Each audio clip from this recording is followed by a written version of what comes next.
Ole, với nó relationship between percentage and mensuration, two dimension hi kan khoi le anga relationship percentage kan ti chuan 100% ti na ni maya percentage sim hi chu percent kan ti chuan 100 ti na nia mensuration kan ti chuan mensuration two dimension mensuration kan ti sim chu area volume tiang vel te kha mensuration ania ma se two dimension in asoi chu 2D ti na ania movie te po in mutuanga two dimension le three dimension two dimension kan ti chuan two dimension kan ti sim chuan two dimension in mensuration hoya asoi chu circle rectangle square rhombus khatenga line azia thei te ho chau kha dimension two dimension ania he two dimension jak ania three dimension kan ti te chu body kan ti chon pumpui nei kan ti mayang pumpui kan ti chuan body nei kan ti sim chuan internal cube kan ti table he po ania cube kha ete achung lampang line khai te ngeng jia kanga baka nge cylinder ete anga cone sphere marble football kan ti te kha hi circle ani lo ania circle chu he ania hi circle ania hi sphere ani sphere kan ti chuan internal football tepo marble tiang vel te kha three dimension ania ma se voina hey relationship between percentage and mensuration kan khoyanga heta relation kati chuan enge ka soitum relation heta question in muanga noya o manga relation kha hetiang if the diameter of a circle increases by 15%, what will be the percent increase in its area tiang fel ta kha percent po tela circle kha two dimension ania he percent two dimension he relation te kha eng tin ngein kan solve don ti kha ania voina kan soitum heta chuan ka laron solve nakina kan solve panga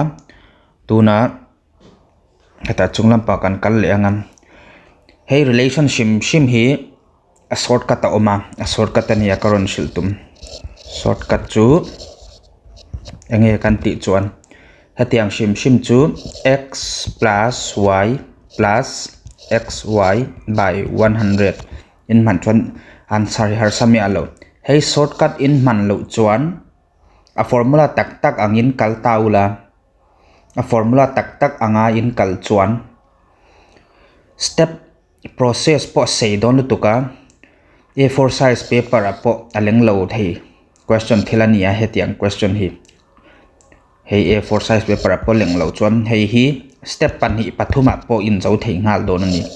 tuna question kan ti tum chu wangin hey formula hi thei ngil ngai lo tur share rang tur in drill ro in vomanga hetiang question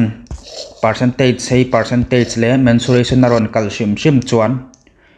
hey formula hi drill ro da ngalula hey formula in da ngalanga hey formula mangin in solve rang thei don ani chu wangin tuna the question kan lut ngalang if the diameter of a circle increases by 15%, hey diameter kha 15% na increase white chu wangin a question chu what will be the percentage increase a percent increase zat tur chu in area a area kha eng zat tur nge te kha ne question ron zo kha chu wangin area increase a tur hi kan jong chuak don ni eng tin nge kan jon chua don kan ti chuan ne china formula ne karon pek to chakha chu hami formula mangin tuna kan solve ngal don ni formula chu enge x plus y plus xy by 100 ania. Diameter of a circle increases by 15% ania wangin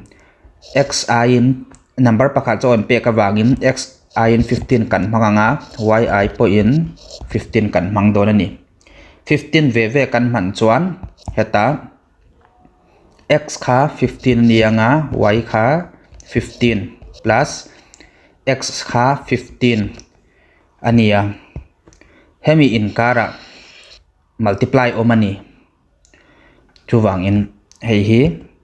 15 multiplied by 15 divided by 100 ania answer to chu hei hemi palia khoi nge answer to te khana kan jon chwa tum kha heta chang kan solve ngalanga 15 plus 15 chu 30 plus hay 15 le 15 in multiply chuan in du chuan in cancel thei 15 hay le hay in cancel thei a ma se khatiagin kan cancel lawanga anuam jok na turin 50 le 15 in multiply chuan 225 in muanga divided by 100 30 plus 225 le 100 in divide chuan 2.25 in mudonani chu wangin 32.25%. 32. If the diameter here 15% in 15% na I increase chuan a area to 32.25 in I increase doni a heka area to find out area increase ania a 2 dimension evang area ti haka ziak therani hetiang bokin next question akan lut ngalanga nakina insathiam mai don ni if the radius of a circle is decreased by 11%, then the total decrease in the area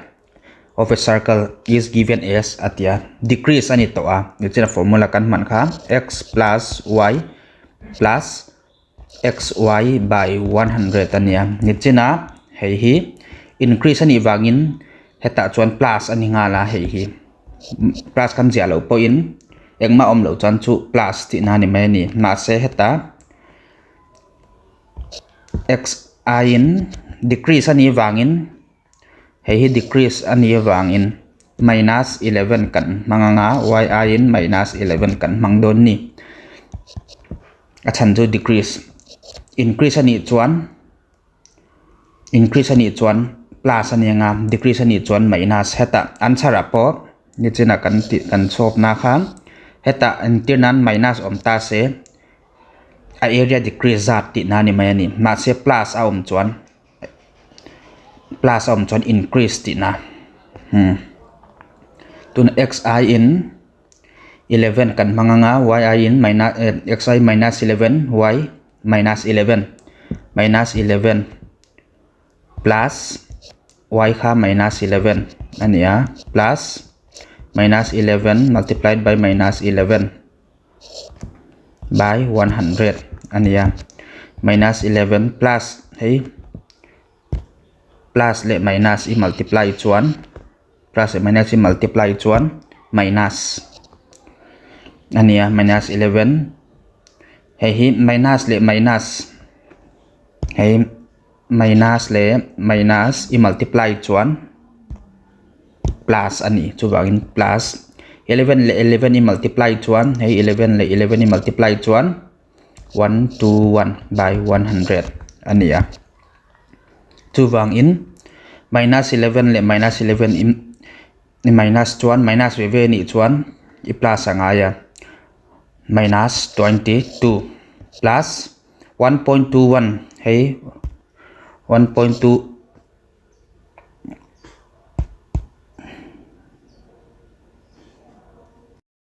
1.21 1.21 ania nga hei hei le hei I divide chuan 1.21 don ani chuwang in 1. Ni pencil no ma 1.21 ani dona hei ma se hei plus ania plus hei plus tur ani chuwang 22 minus 1.21 22.00 le 1.21 in minus chuan engzan ngen mu don 9 ania 7 hei 1 ani to chuwang 0 20.79 ania ma se hei le hei compare chuan 22 tam zo ka 22 sin chu minus 11 minus chuwang in total decrease hei total decrease in the area of the circle total decrease ani wang heta pon minus atelani hei chuwang in 20.79 hei answer ne mai chuwang hei 20.79 answer ne mai ani next ta kan lu le ngalanga if its side of a rectangle is decreased by 13%, then its area will decrease by atilia area decrease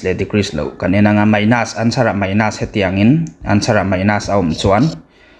decrease ti nani if its side of rectangle is decreased ani to 13% minus 13 formula kha direct in conject to mayanga formula x plus y plus xy by 100 ani wang concept to minus 13 plus 13 multiplied by 13 by 100 ania minus 13 le minus 13 to minus 26 plus 169 13 le 13 multiply to 169 by 100 hei minus 26 plus 1.69 ania 26.00 le 1.69 in minus 1 16789 3 ania hei 5 ani to anga 4 ti ania 24 minus 24.31 ta minus alian tam 26 kha tam jok wang 26 sin chu minus ania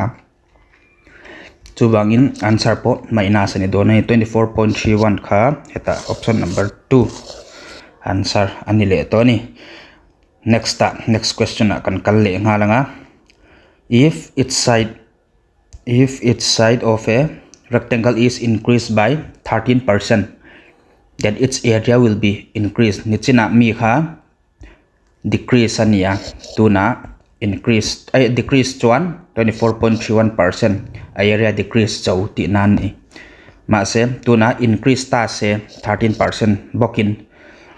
area engzatin nge increase phak don ti kha e kan thule don ni 13 plus 13 multiplied by 13 by 100 hey chu 13 le 13 plus 1 26 plus 13 le 13 multiply 1 169 by 100 and yeah 26 plus hey le hey divide 1 1.69 in muanga hey chu in plus 1 27.69% ama plus ani chan chu plus ve ni wangin tu wang answer chu option number 2 hey answer ani ngalani next kan lu le ngalanga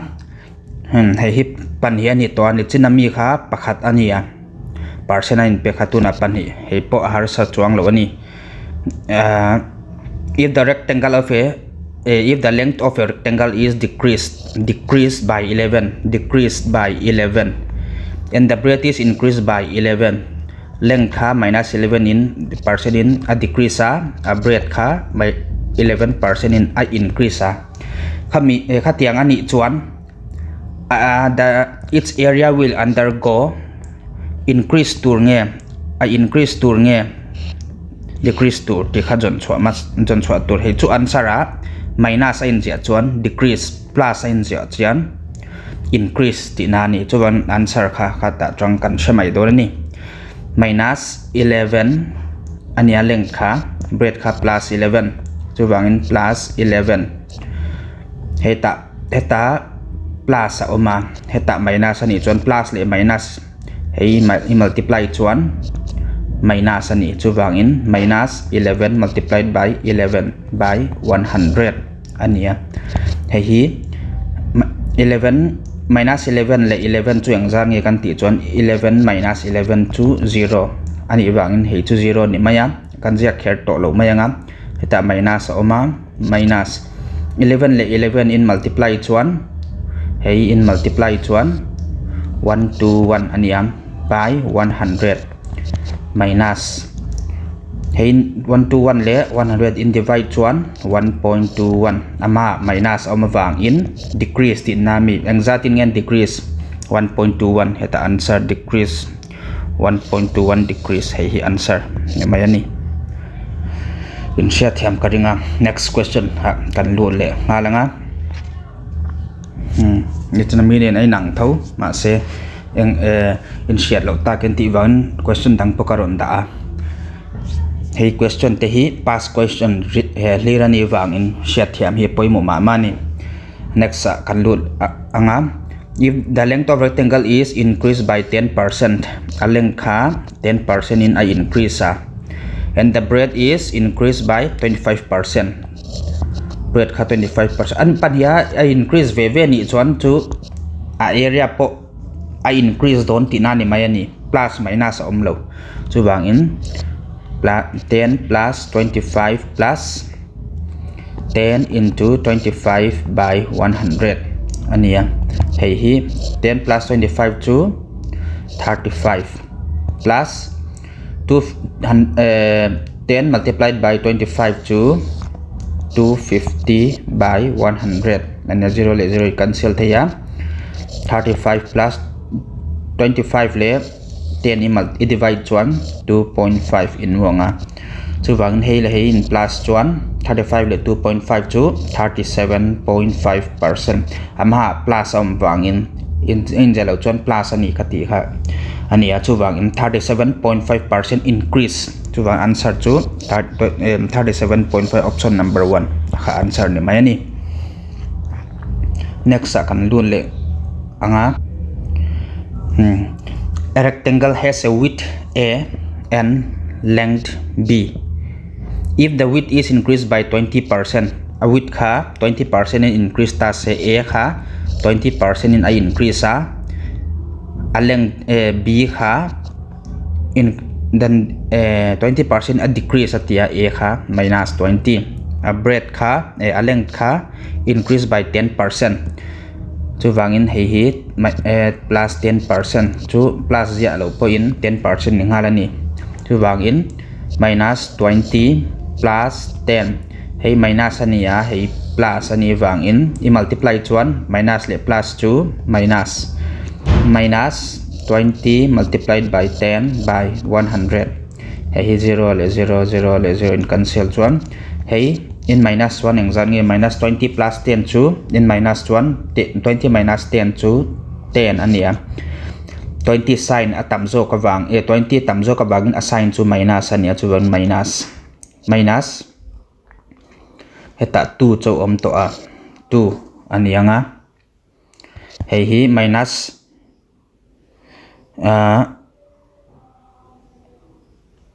hei hi minus 12% ania ma se question chu enge kan ti chon what is the area of the new rectangle in percentage as compared to ab a percentage engzat nge ti khasiat a poimo wang in hei hi kan siat chen a poimo ni 12% in akian pha a ama hian ab percentage kha 100 ni ta se ab kan ti chuan area ti nania a area ma hian area of ab kha apun ma hian heta 20% le 10% a kan ti ma hian ab kha 100 ni ta se tuna new area chu minus 12% in akia in a decrease anga chu ti ni chan what is the area of the new rectangle in percentage compared to AB atia 100 atrang hey 100 atrang 12% akian chuan hei kha area fe new rectangle chu engzat nge kan ti chuan new area hei hi decrease new area decrease kha 12% ania chuwang new area chu engzat nge kan ti chuan 100 minus 12 chu 88% ani ka soi omzia chu atira the rectangle has a width of a and b atia if the hei area hi kan shelo 100 angin kan da ta heta 100 angin kan da 100 anga kan da kha and the length is increased by 10% and the width is decreased by 20%. At decreased nuwa, what is the area of a new rectangle in percentage compared to new rectangle? Hei new rectangle ni to a new rectangle ania hei what is the area of a new rectangle as compared to in percentage as compared to AB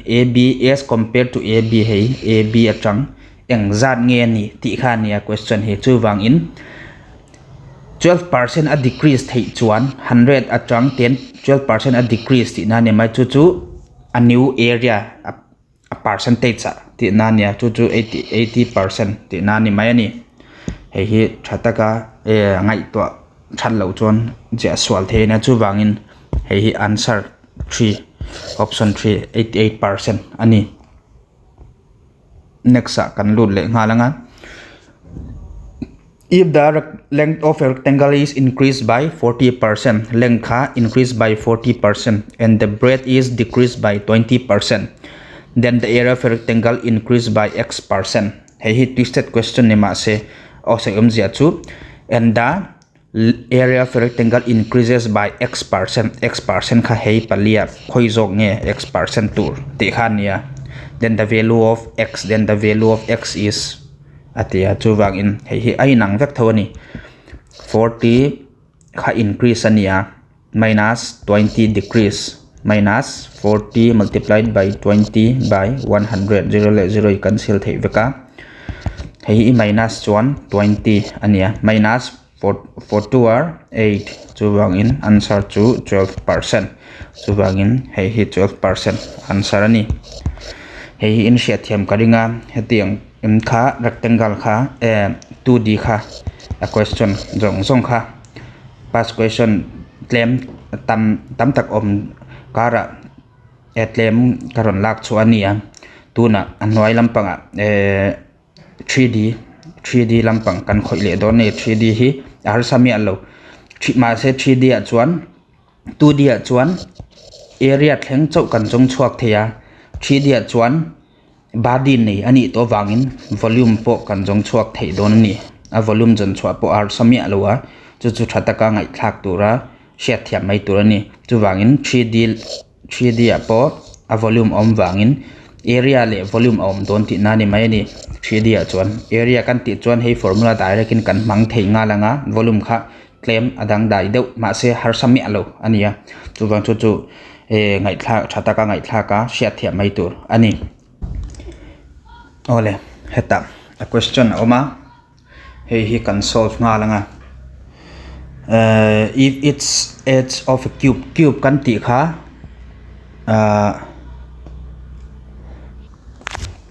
hei hi nia hetianga omte kha cube ania a soi chu what if a he cube kha a side jong kha ainang vekani hei nang vekani if its edge of a cube is increased by 10%, then the percentage increase in its surface area heta chuan area nia jon chuatur surface area chu area ti nani mai ni chu wangin a area kan jong chhuakanga area jon chhuana kha hi 3D ania 3D kha body nei ani kati kha he ania increase by 10% ani wangin x plus y plus xy by 100 formula kan mangle dona surface area jon chhuana turin xi in 10 yi point 10 kan mang dona ni ta chuan x10 plus 10 plus 10 into 10 by 100 chu 0 le 0 in cancel thea chu wangin hei le hei in plus 1 20 plus heta 1 om to wangin 1 chu wangin answer chu 21% ani chu wan hei answer ni ma se tuna then the percentage question aron kal adang aron kal thei chu hei then the percent increase in its surface area is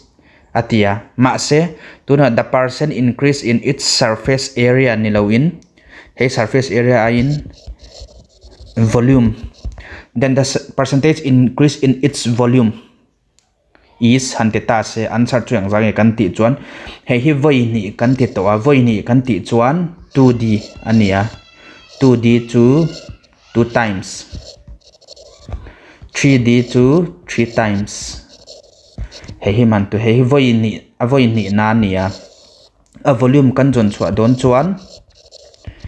voi thum ka tinga hei voi ni ani to a chuwang voi ni kan ti sa kha heta kan dalu tanga voi khat kan ti le dona 10% ve tho 10 plus 21 multiplied by 10 by 100 hei hi nia hei hi 21 plus 10 chu 31 plus eta 21 by 10 oma 31 plus hei divide 1 2.1 in muanga hei chu 33.1%. Edge of a cube ha 10% increase ta se a surface area increase that to 21% ania ma se a volume increase that to 33% tinani many a chan chu a chang chon percent increase in the surface area an jot lawanga volume an jot dona wangin heta voi khat in solve no voi khat heta in ti le angai don ni ha volume ni mai ni next kan lun le nga langa ni chana kan soidan chain heta aron om to a hei hi kan solve nga langa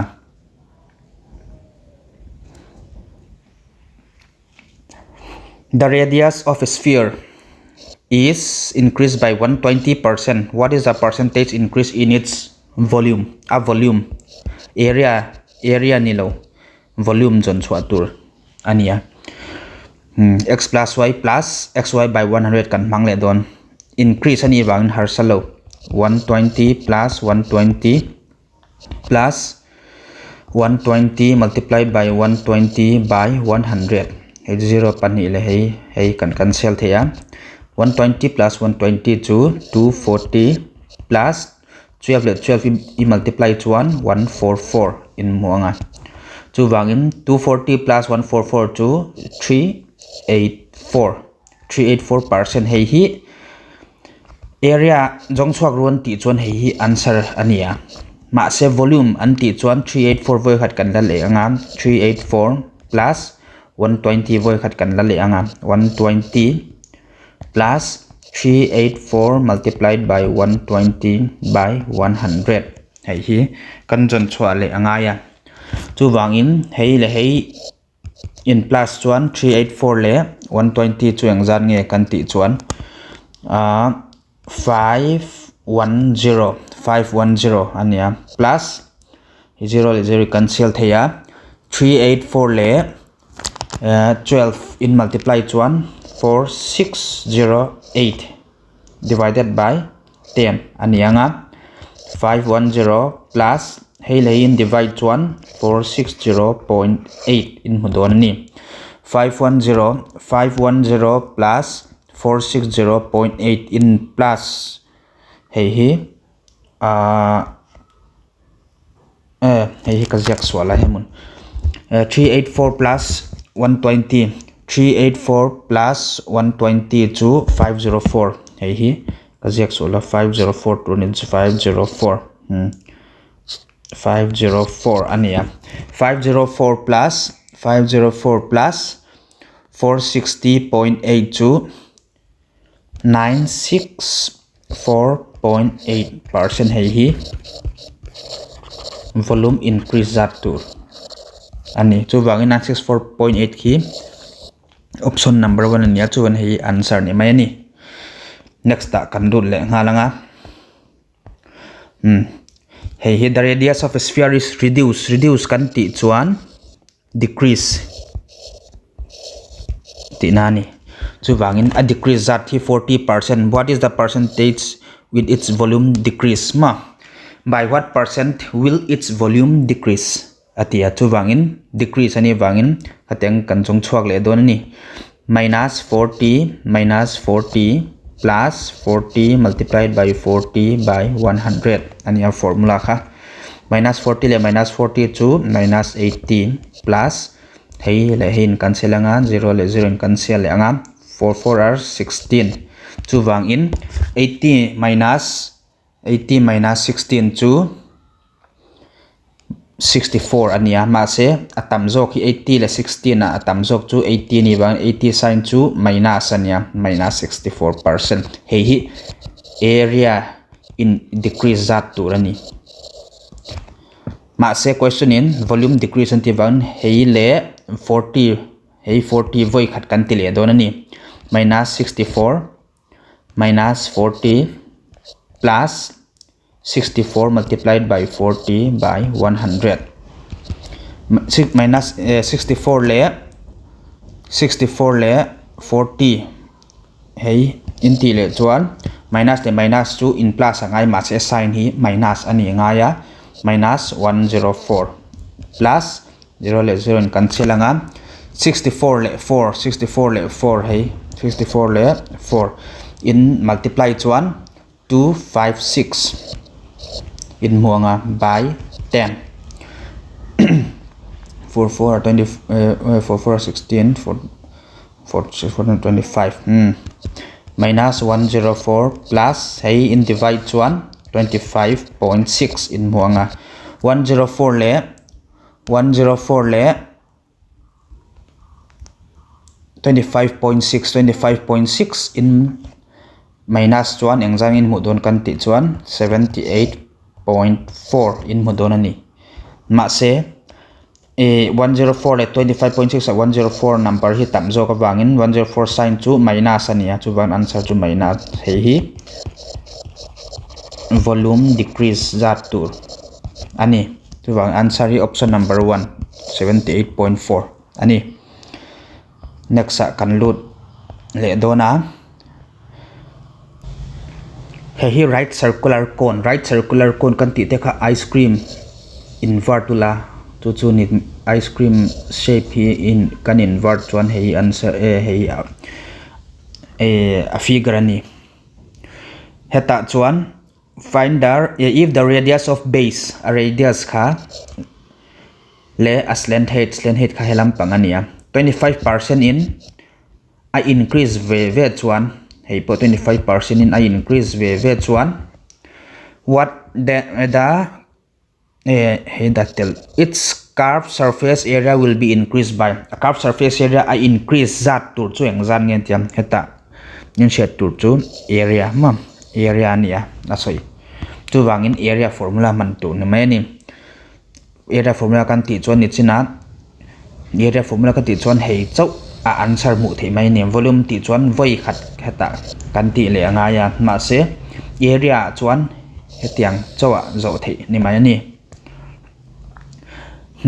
tuna 25% ni wangin increase ve ni wangin 25 plus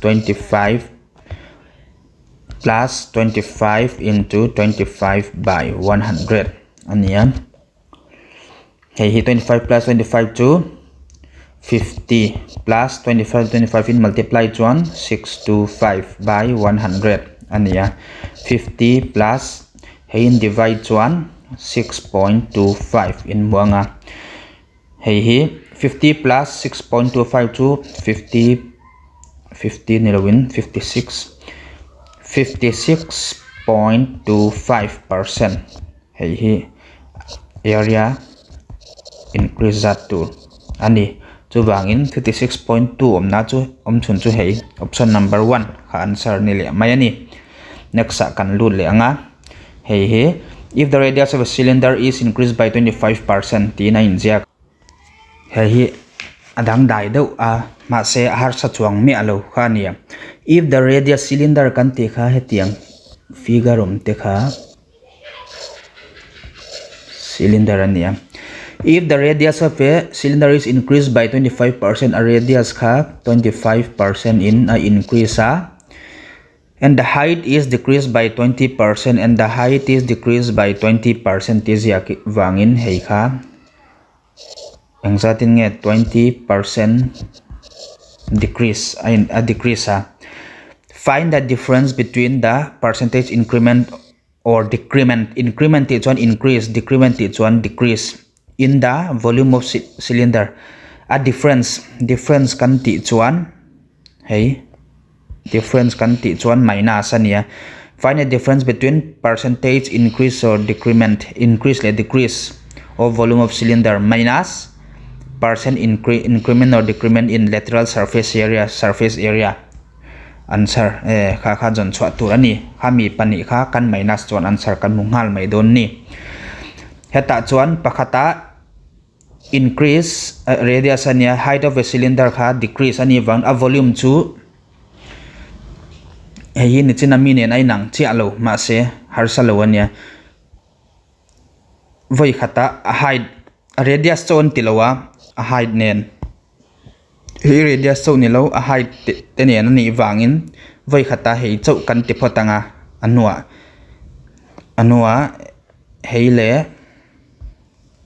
hei kan ti le don ni tuna 25 plus 25 plus increase ani wangin har salawang 25 multiplied by 25 by 100 to 50 plus 625 by 100 to 50 plus 6.25 ania 56.25 ani hei volume la ni lo area ania ma se tuna a volume jon chwa tur volume kha 56.25 plus plus ni don lo decrease heta decrease ani wangin main 20% decrease ni wang hei plus don lo wa minus 20 plus 56.25 multiplied by 20 by 100 ania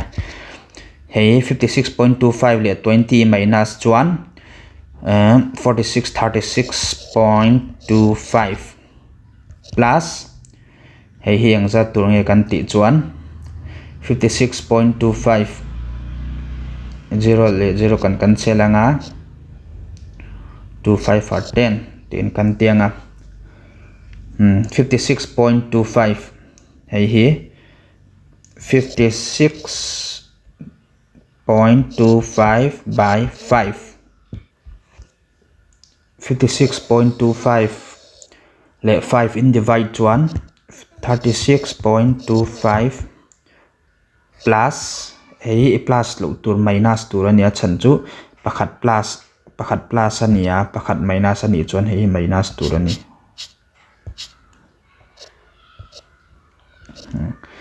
hei in divide chuan 11.25 in mudon ani 36.25 le 11.25 in minus 1 25% in mudon ani an soyom ja chu volume le surface area jon chwa tur ania volume le surface area jon chwa tur ni wang tu na volume kan jong chhuak to a tu na surface area chu engtin nge kan jon chwa don kan ti chuan heta 25 le 20 direct a jon chwa tur ani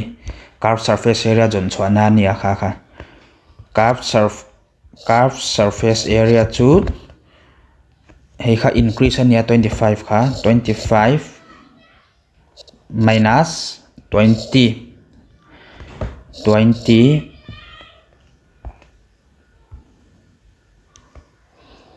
minus 25 into 20 by 100 ania hei hi 25 minus 20 to 5 ania 2 0 le 2 5 are 10 5 are 25 chu wangin minus 5 from 5 minus 5 to 0 chu wangin volume le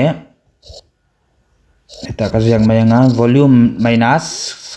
lateral surface area chu volume kha 25 ania surface area chu 0 ni chuan answer chu 25 ti na ni mai ni chuan answer hi hei answer 25% option number 4 ani. Next ta kan lut le anga question pani che kan solve anga azo nuwa kan du tok phodon ya question number ni loin hei question ania.